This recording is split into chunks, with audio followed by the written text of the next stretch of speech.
My family didn't grow up eating chayote. We would have another type of squash that I just did not enjoy as a kid, but love now as an adult.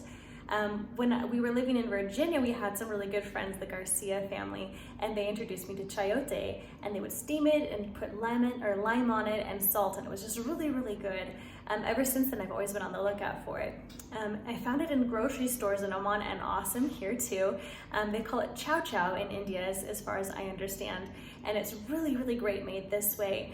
I love the seasoning to it, I love the texture of the vegetable, and I love the simplicity of it as well. Really quick thing to kind of add to your side dish for Indian meals, because obviously with Indian meals you kind of want to have a couple different things, like they do these little mix and match plates called thalis in India, and it's really enjoyable if you have a couple different things to kind of go in between for something really spicy or something a lot more mild, and of course you can make it as spicy or mild as you want to for your own thali.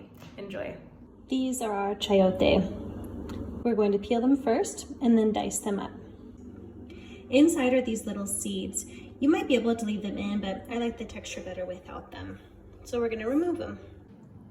Once the chayote is all chopped up, then I'm going to put it in some water and let it boil. Just about 5 minutes until it gets tender. All right, this last part comes together pretty quickly. I've got my heated pan and I've added a bit of oil to it. And I've just added in like a good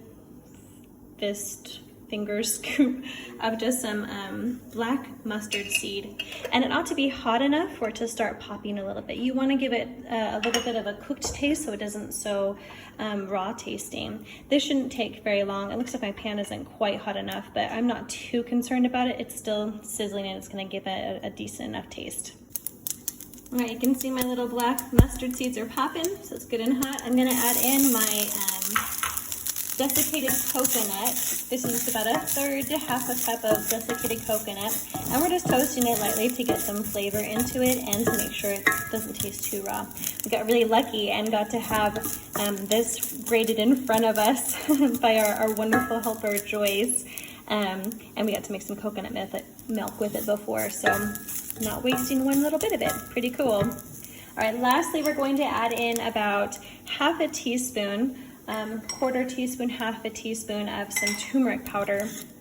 We'll just mix that in, give it some really good color and some flavor. Get it nice and warm.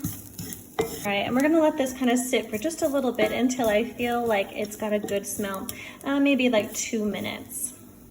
All right, I'm smelling turmeric, I'm smelling coconut, and it's only taken about a minute, minute and a half-ish. Next, I'm going to add in my drained chayote and let that get mixed around.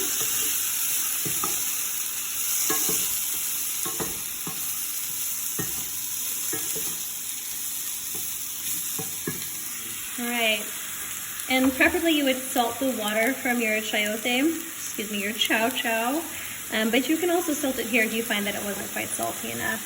Lastly, you can add in some curry leaves. This will be found in international stores, of course, in America, but you can find them almost anywhere here. I took a whole branch and I just dried it out, and then I can take in as many leaves as I want this way.